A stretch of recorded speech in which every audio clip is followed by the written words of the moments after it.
Good afternoon, everybody. How y'all doing?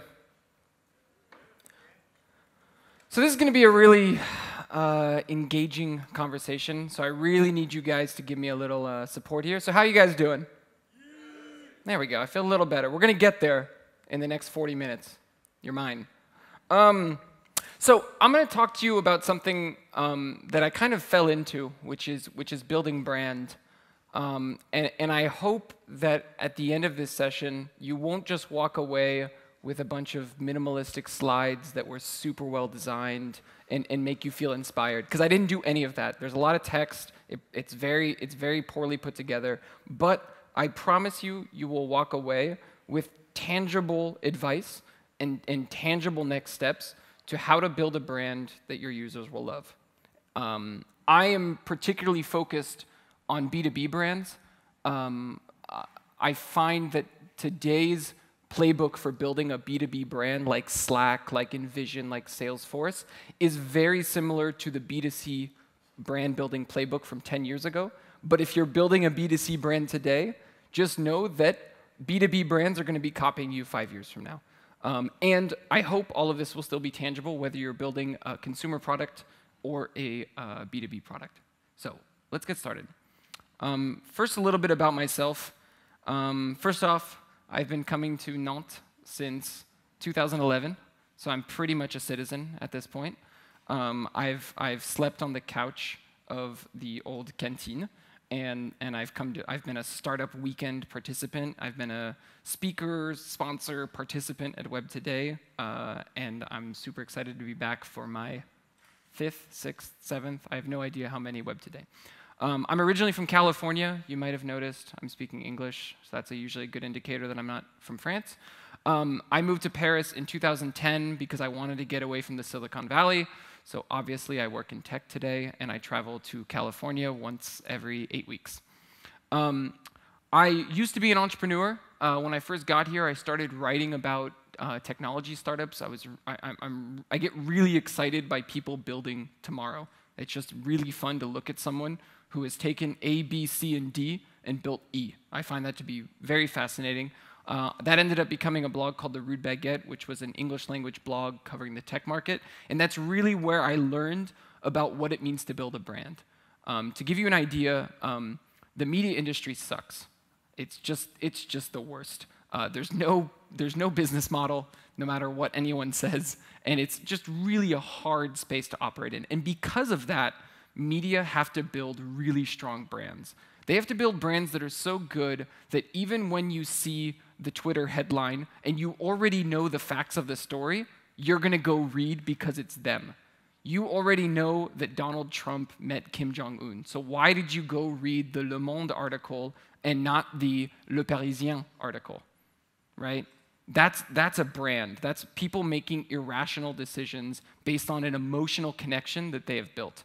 And so when I bankrupted my media company, I looked at what I wanted to do and I said, you know, I want to go into a space where the business at its core makes sense and is very tangible, but the branding is generally lacking. And so I ended up working with really high-tech developer tools companies and SaaS companies because they are products that sell themselves, and often they don't have a strong brand.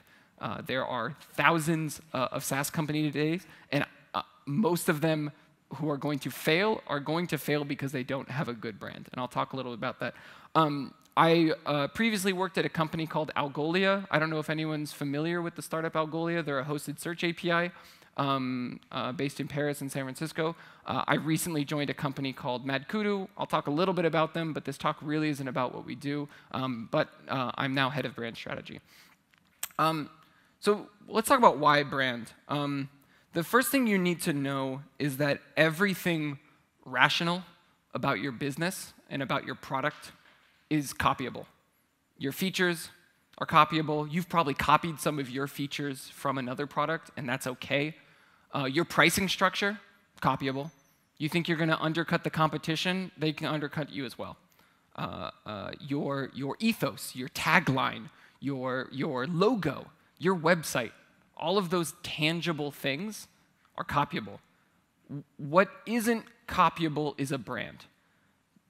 great brands make people make irrational decisions. And you can replace the word irrational with emotional. That's generally the term that people like to use. I like to use irrational to really hammer in the point that it's not because your product is best that people are going to choose it, and it's not because it's not the best that people won't choose it.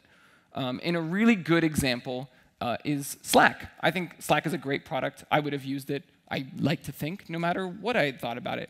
However, most people's experience with products like Slack is you started using it because you believed everyone was using it. How many people can roughly say that the first time they heard about Slack, they heard about it in the context of everyone else is already using it? Let's give a quick raise of hands. Right. Now, same people who just raised your hands, how many of you learned that fact by reading it in an article? Can you give me a raise of hands? No? Word of mouth? How many people actually heard about it from word of mouth? Give me a raise of hands. Well, good on you people. That's brand. Brand is you having an impression about a product before ever having used it. You having a connection with a product which was and still is exactly what Slack wants you to think about the product. They want you to feel like everyone is using it. Why? Because it comes back to the core of what they're about, which is teamwork. And when they get you to think that, you start using a product, you didn't compare Slack to HipChat. You didn't think, well, we already tried Yammer 5 years ago and enterprise social networks were a real bust. No, you use Slack because everyone's using Slack. You made an irrational decision to do what other people are doing. And the big thing that you want to take away is if you don't build a brand on top of what you're doing, or if you don't build, in reality, a brand and then build everything you're doing around it, your competition will. I really like, how many people have heard the phrase Netflix and chill? Can I get a raise of hands on that one? I don't have to explain that? Okay, everyone else who's on the internet who hasn't heard it, Google it, it's a whole thing. Brands manage to create an emotional connection, and that's how they win. For example, a lot of mobile applications have features that allow you to swipe left and swipe right. But when I say swipe left and swipe right, you instantly think of exactly what you know you're thinking of right now. And that is an amazing connection. That is the ability to own an idea, to own something that goes beyond what's copyable, which is your brain's first reflex. I'm a big fan of this Reddit this subreddit that's called Hold My Red Bull. I don't know if anyone's ever seen it. Raise your hands. Anyone ever watch Hold My Red Bull? Okay, this is an amazing subreddit. Look it up. It's people about to do very stupid things. It's very awesome. And I really like this idea because everything you need to know about the subreddit is in the name. And that tells you what kind of things you associate with a drink. It literally, hold my beer, hold my drink, hold my Red Bull. It's very irrational and very emotional. And great brands, especially consumer brands, get into the lexicon. I don't search for things on the internet, I Google things, right? And when I think of Google, I don't just think of search, I think of finding exactly what I'm looking for, even if I wasn't exactly sure what I was looking for. And I didn't actually know how to spell the word, and I was actually wrong with what I was looking for in the first place, but I still got there. So, here we go. This is my favorite GIF of the entire talk. I'll let you soak that in. I won't explain how I ended up with that GIF. That's a long story. So the main thing I want to explain is the difference between what brand is and what brand isn't. It's not your logo. It's not your tagline, your metro campaign, your social media, your article. That is not your brand. That is how you bring your brand to the people. That is your execution strategy. And every one of those things are the hows and they are the whats of what you do. But they should all come from a why. And the why is your brand. And so I'm going to focus less on how to write good content or how to grow your website traffic or how to design a webinar. Those are hows and whats. And I think most people can Google all of those phrases and find really good articles for how to do them. I'm going to talk to you about how to find your why. There are two things that I look for in brands that I think unilaterally define their success. One is authenticity. So authenticity means being true to yourself. You can't build a brand that doesn't match the personality of the founders. Why do we have this culture of loving founders in startups? It's because Mark Zuckerberg is Facebook. Facebook is Mark Zuckerberg. Why do we care what he says in front of the Senate? Because he is the company. The company develops based on him, right? You need to have alignment between these two things. And ultimately, that's what humanizes a thing that isn't really human. Facebook isn't human. It's literally a moral entity. It is not even a physical entity. It is a company. And yet, we have a human relationship. I hate Facebook. I'm boycotting Facebook. You're boycotting code? Who just don't use it. No, you're avoiding it. I'm addicted to Facebook, right? That is a emotional relationship. And the way you get that is by having authenticity. Because the more something is authentic, the more human it looks, and the easier it is to trick your brain into building an emotional relationship with something that isn't a human. So what does that mean? That means that when you speak from your company, the voice should be authentic. It should ideally sound like your founders, even when it's not the founders speaking. It means that when you write content, it should sound like the same way as when you speak on stage. And it should mean that the conversations that you choose to talk about should line up with the conversations that your product itself is starting and the conversations that you want to be a part of. So if you are in collaboration software, you want to talk about what it means to collaborate. You want to talk about the impact that collaboration has on you. If you're in artificial intelligence, you want to talk about the struggle between machine-to-machine conversations and machine-to-human conversations. It needs to be consistent with what you're doing. And that's the other point. The other point is consistency. Consistency is key. If I go and talk with your startup on a booth at a conference or I go on the website, I should get the exact same impression. That doesn't mean you have to say the exact same thing or show me your website. It means that I should walk away perceiving the same thing no matter where I interact with you. What I tend to look at is, and we'll talk a little bit about this later, is your product, your company, and your business. Those things are all distinct, but at the same time, they're the exact same thing. We'll talk a little bit about it more, but just look at Uber, the product, Uber, the business, and Uber, the company. Actually, all three of those have very distinct relationships, and yet they are the same thing. And when you think about maybe the problems you have with the product, the problems you have with their business, and the problems you have with the company, or the things you love about them, they all come down to the same thing, and that's the brand. The last thing is every department and every team member should be on brand. That sounds really goofy, like you should be walking around with your startup t-shirt all the time, but it really just means that if you're a SaaS company and you're doing sales, your sales team needs to talk the same way your marketing team talks. And a very easy way to see why that would be bad if you didn't do it is if our marketing language is flowery and positive and visionary, and our sales language is you can do X, Y, and Z, and they don't line up, that one person is going to have an interaction with virtually two different brands for the same product. It creates friction. We start to see what's underneath the hood, and we start to see that it's not a human that I'm talking to, but a company composed of multiple employees.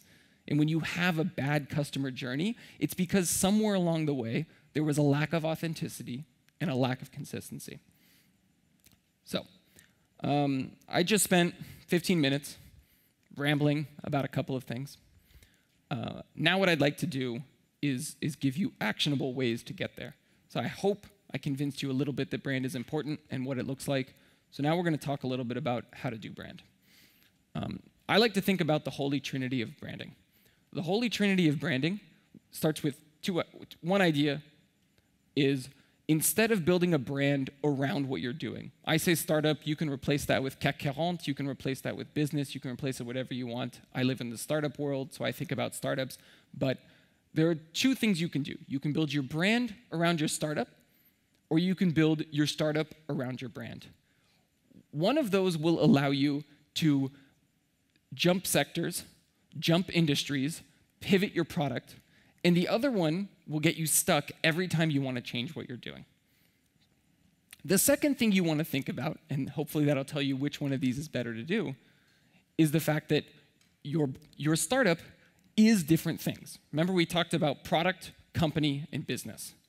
So what does that mean? You could either build a brand around your product, company, and business, or you design your product, company, and business around your brand. Now let's look at a really good use case that everyone knows, but I think is a really good illustration of this, which is Apple. 2001, maybe 2002, Apple launches an MP3 player. Did they launch the first MP3 player? No. Were they well known in the music industry? No.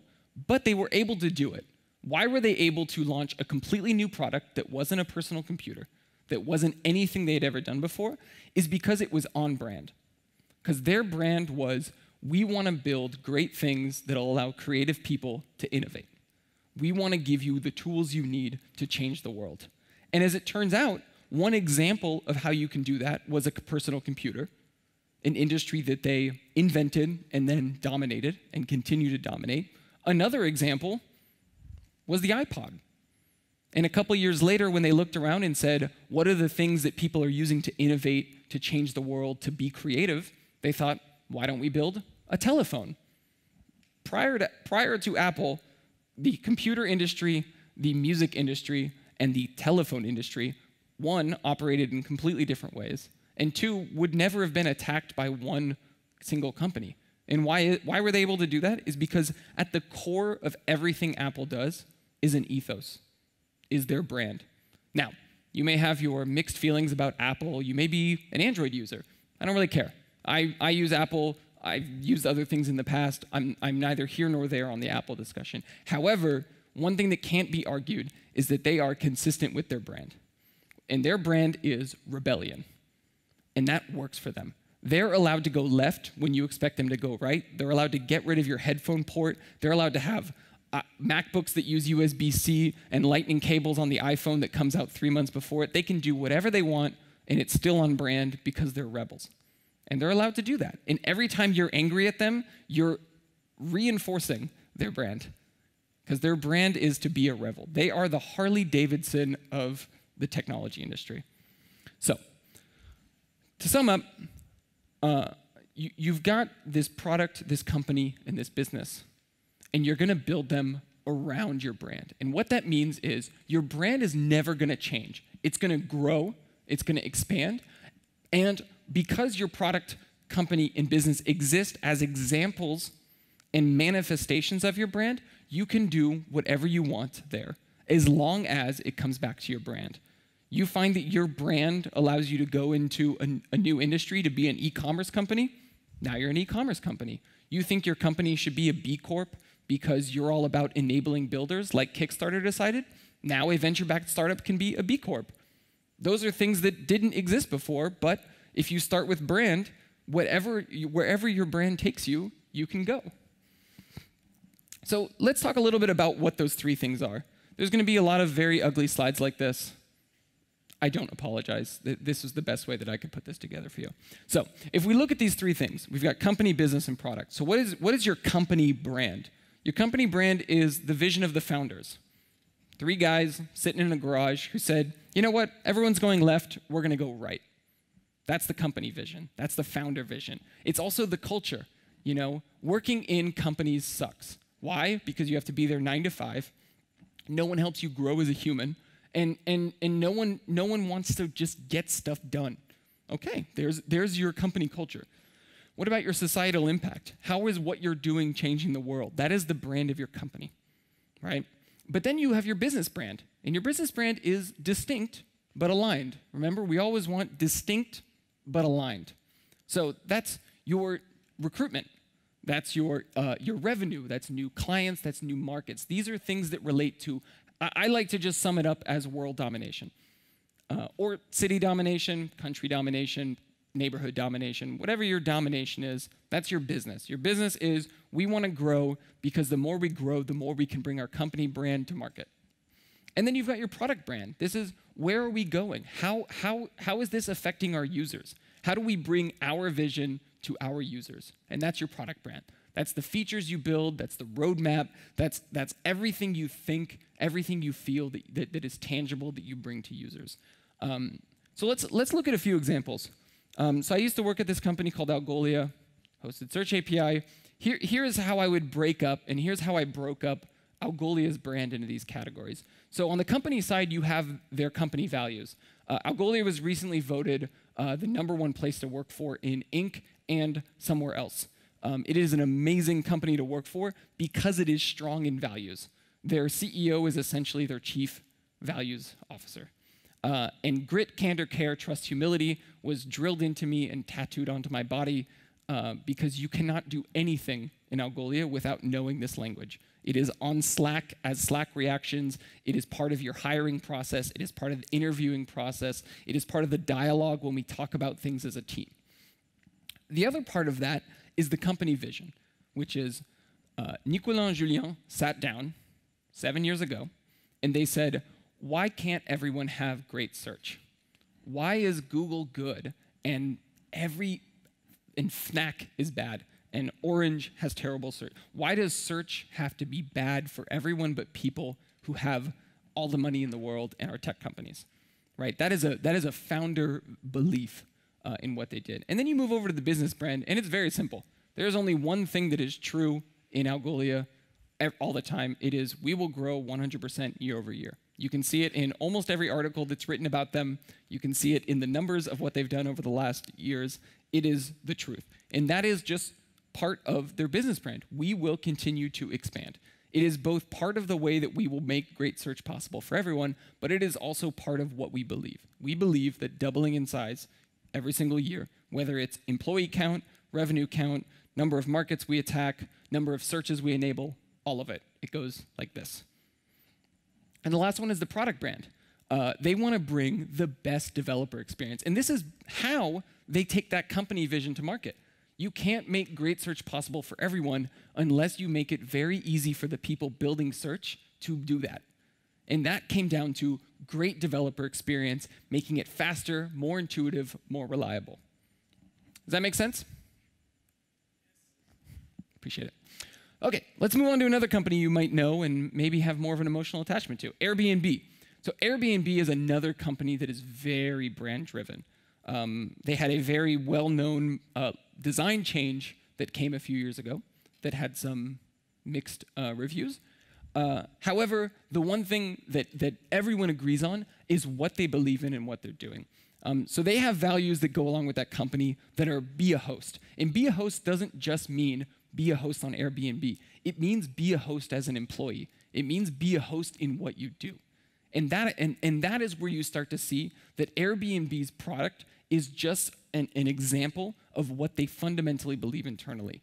They talk about be a serial entrepreneur. There's a very old story with Airbnb, which is in order to finance what they were doing early on during the 2008 election in the US, they literally built Obama O's and Captain McCain's or something like that, and they sold cereal for competing candidates for the United States election. One of those candidates was Barack Obama. And that just talks about be nitty, be gritty, figure out the way to get things done. Don't overthink it, just do it. And at the same time, when you look at their business and product brand, those are very different. One of the things that they talk about, the big vision that they talk about today is belong everywhere. Everything you're seeing that Airbnb do today as a product is all about making it so that wherever you go, you feel like you belong. You're going to stay at someone's place and you're going to feel like you're home. You're going to have things to do because they're going to propose Airbnb experiences. And all of that comes back to their company vision, comes back to their business vision. So lastly, I'll talk a little bit about MADKUDU. So this is how we think about our brand today. We have very strong company values coming out of Algolia. It's something that I think if you don't have strong company values, one, figure out what they are and define them quickly. It is the key to scaling up a great company, is having people who are united behind a set of values. We're very big on personal growth, on persistent growth. We offer coaches for people who want personal coaches. Almost everyone in the company is an outdoors enthusiast. So there's a lot of personal well-being and personal health, and that's very much part of the company. is about making people feel good and making people happy and making people grow. And that's exactly what our product is about. So we're a marketing operations platform. We help people design relevant customer journeys at scale. So we work with marketing and sales teams to help them do things like lead scoring or deciding whether which of their users is going to become a customer. And if so, how do you get them there? And if so, when do you need to do that? And so this is how we break up that different brand. And so the real thing to take away is your company brand is distinct, your business brand is distinct, and your product brand is distinct, but they all come back to the same thing. You can find connections between Life Learner and Next Best Decision API. You can find connections between relevance at scale and actionable intelligence. These things coalesce. They work together. So this is usually what I do when I come into a company, both when I'm talking to someone one-on-one and trying to get a feel for what they're doing, and when I'm trying to figure out what needs to be done and how to prioritize brand. So essentially you have 3 lines. You've got how do you see you, how do you express yourself, and how does your audience see you? How do your users see you? So there's, I like to think about how do you see you as the id. It's really an internal reflection. There's a really good tool to run this. I'll give a link later, but if you Google brand strategy canvas, it's very useful. It's like a lean startup canvas, 1 page, and it really forces you to break down questions and break down what you do and what your brand is into questions like, what is the simplest description of your product? What is the rational benefit of what you do? What is the emotional or irrational benefit of what you do? What is the personality? How do you speak? What are the values? What do you care about? And it's a really good product that you can do internally in any company. I have it broken down into a Google form, so I actually just send it out to every new company that I work for or work with, just to ask every single employee, what is your answer for every one of these questions? And then we typically sit down with the founders and go, okay, here's what your company thinks. What do you guys think? Let's figure out who we are. I call that taking what's implicit and making it explicit, which is usually every company already has a brand. Because when the founders get there, they have ideas that they agree on. When they start hiring someone, they think about what kind of criteria they want to hire. When they build a work environment, they think about how do they want to motivate people, how do they want to create success. These are implicit decisions, and the brand strategy canvas for me is all about taking what's implicit and making it explicit. And once something's explicit, it's a lot easier to operationalize it and to push it forward. So the second step I do, before I think about how do I express myself, is I think about how does your audience see you? One way to do that is persona development. Literally, just go and talk to your users. Talk to people who look like your users, who aren't users, if you already know. For example, we talk with sales and marketing operations professionals inside mid-market and enterprise SaaS companies. So typically our customers are people like Slack, InVision, IBM, Salesforce, Shopify. So we are right now talking with them to validate some of our hypotheses, to get an idea, to really, not just to understand what do they think about our product and give us feedback, but really, what does your day look like? What drives you? Who are you trying to impress in your company? What keeps you up at night? What are the emotional drivers of your success and your potential failure? And by understanding that, you get an idea of how people perceive you, how they perceive the bigger picture that you sit in, which will tell you, number 3, which is how do you express yourself. And the reason I don't give a tool for how to express yourself is that's the execution part. That's trying things. That's putting yourself out there and saying, we believe this, and seeing how people react. We believe that marketing operations is one of the coolest jobs inside any technology company today. Therefore, any company today. And we want to make those people successful. And what we do every day is about trying to communicate that to them and trying to help them be more successful. What we will find out is whether that is the right idea or not. So here are a few tools, just to wrap up, that I would recommend taking a look at. I recommend these tools to almost every person I talk to about brand. I don't come from a brand background. I studied Latin in college and mathematics. When I started falling into this world and I realized that there was actually structure around some of the stuff I was doing, I pretty quickly started asking people and getting recommendations. Or I'd read an article and I'd see that they say, like in 22 Immutable Laws of Marketing, and then I would just, I go running, so I download an audiobook and I just listen to one book every time I go running. So 22 Immutable Laws of Marketing is actually a really good one. If you're interested, I was just talking about it about an hour ago. It's a book written in 1993 that features Donald Trump. I can't tell you much more, but it is very good for people who are not marketers to understand how to think about marketing, which is exactly what I am. Again, there's some links to some of the stuff I do, to some of the stuff I recommended. For the 12 brand archetypes, there is a school of thought which is all brands fall into 12 personalities, a lot like Myers-Briggs for anyone who's familiar with ENTP or whatever you might be, INTJ or things like that.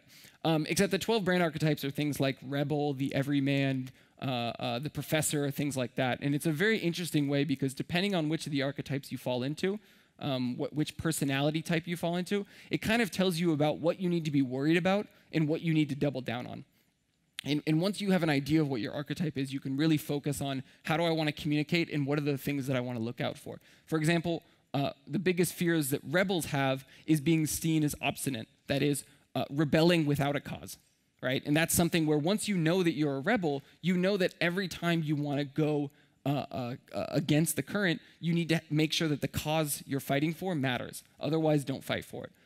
And those are the types of things that are really good for helping you make yes, no decisions on the day-to-day when you're deciding, should we publish this article where we get into a fight with our biggest competitor? Okay, well, let's step back and let's ask ourselves, we're a rebel. Do we have a cause? Yes, let's go. And the last thing is, these are questions, again, that I ask people pretty regularly. One that I think is really good is, do you want to be number one or number two? So this comes straight out of the book that I recommended, 22 Immutable Laws of Marketing.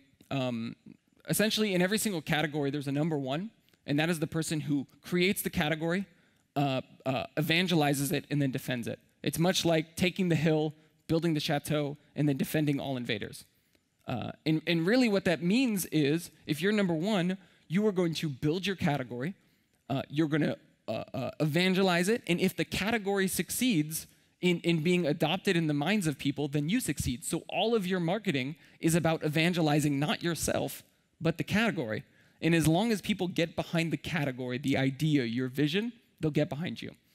And if you're number two, you are the counterbalance. For every Apple, there will be an Android. For every Kickstarter, there will be an Indiegogo. Excuse me. You will have a natural opposite. And it's really important to know before you start doing marketing, before you do communications, before you get out there and evangelize what you're doing, to know whether you're number one or number two. If you try to be number one when you should be number two, which is usually when there's already a number one, as in you're going into a category that already exists, you're going to fail. You won't end up being number one or number two. Because people will look at you and you'll come out and you'll say, we're the number one tool for teamwork. And people will say, no, that's Slack. You're not Slack, so you're not that. Or you'll say, we're the number one social network. That's never going to work because there's already a number one social network, right? And so you really want to ask yourself, do you want to be number one or number two? The reason number 3, 4, and 5 don't matter is because they don't get a big enough share of the pie. Essentially, number one gets 60%, number two gets about 30%, number 3 gets 8%, and then there's number 4, 5, 6, 7, 8 that get less than 1%. And those aren't interesting enough for you to design a strategy around that. So I would just focus on number one and number two. Another really good one, especially for implementing content strategy, is do you want to upcycle or do you want to specialize? I'm a really big fan of upcycling. Upcycling means reusing stuff that already exists. What that usually means for me is when I go into a company, I look at where are people already naturally creating content and how can I use it? For example, at Algolia, the outbound sales team would actually build videos for every person they reached out to. Say they were reaching out to Galeries Lafayette, and they would build a video where they would go onto Galeries Lafayette's website, they would run a search, and they would actually talk over it and explain, you see how what you're doing here, when you make a typo, it doesn't actually find the right result? Well, let me show you what we do over on your competitor's website. See how they make a typo and they find the result? And then they would send that out. And we actually started repurposing that content and publishing content comparing websites in the e-commerce space in France. For Black Friday, we compared all of the top websites' search experiences because at the end of the day, every discovery experience is powered by search. So all we really needed to do was take what we were already telling our customers and tell everyone else. Another way to do that is to hire highly specialized people. If you're going after a bunch of very small categories, you really want to make sure that people going after it are segmented. Your sales team is probably going to have a sector-by-sector focus, and your marketing team likewise is going to have to map itself to that focus and be specialized. Your demand gen people are going to be very focused on demand gen. Your content people are going to be very focused on the type of content that they're producing. And that comes back to who is leading and who is following. In SaaS companies, typically what you find is that sales teams develop a lot quicker than marketing teams do, because the first thing you need to do when you build a product is sell it, not market it. And so typically what I find is that you want to have an awareness of who is leading the conversation forward, and then how can you, and if you're the follower, how can you imitate that? So for example, sales has one-on-one conversations all the time. If you take multiple one-on-one conversations, that makes a one-to-many conversation. And so a lot of marketing's job is to take what's working in sales and productize it and package it as a webinar, as content, as social media, as a press release. And you can actually go into that sales team and say, how are you building scripts for your team so that they can have these one-on-one conversations? How are you learning? And in fact, marketing's job ends up to be productizing what sales is doing and pushing it out there, and which in turn creates consistency and authenticity. And sales' team becomes to lead, which means they're going to go up market. They're going to go into the new country before you do. They're going to be doing French language sales before you're doing French language content, or Japanese language sales before you're doing Japanese language content. And you really want to have an idea of how that's structured, because otherwise you're both going to go at something and try to lead it. You're not going to be authentic, you're not going to be consistent, and people are going to feel it. And so, and that again comes, I like to look at how do you replicate success. Seed companies typically become seed stage companies. They get initial rounds of funding because one of 6 things is working really well. You're building a great product, you're selling a terrible product very, very well, you're doing great marketing for a product that doesn't exist, or you're taking care of your customers even though the product isn't ready yet. One of those 4 things is going to be happening in a B2B company, and all you want to do is say, how are we managing to do that? And how can we take what our sales team is doing and put it into the product? How can we take what our product team is doing and evangelize it? Take what works, take where you're finding your initial success, and just look at why are we being successful there, and how can we bring that to other teams? So that's about it. Before I came on stage, I told them there was a really good chance I was going to finish 15 minutes early, which did not happen. Actually, I think we're only have enough time for about 2 minutes of questions, so thank you guys for coming out and listening to me. I hope that was tangible and useful.